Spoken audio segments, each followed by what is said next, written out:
kung ano mahirap sa ibang tao. Madali para sa kanila ang mamusga. Pero bulag pagdating sa sarili nila.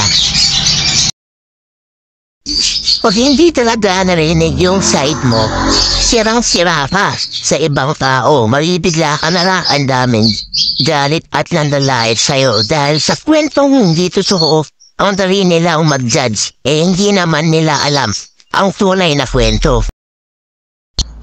Magusga pa, manlait pa, manira ka pa.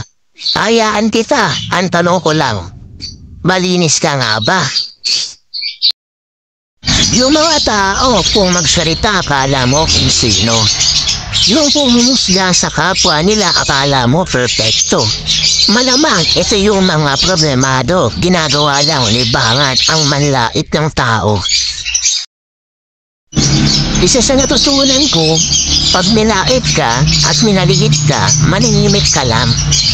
Isang araw, magugulat na lang sila dahil itinaas ka ng Diyos. Mali ka man o tama, mas mabuting yumuko ka na lang at magpakumbaba. Dahil mas tahimik ang buhay pag marunong kang umunawa. Huwag kang maghinayang kung ngayon ay nabigo ka. Tandaan mo, mas magandang nabigo ka dahil sinubukan mo, kesa sa nabigo ka nang hindi mo pa sinubukan. Huwag mong sukuhan ang mga pagsubok na dumarating sa iyo. Gawin mo aral at inspirasyon para mas maging madapad ka sa mga susunod na taon.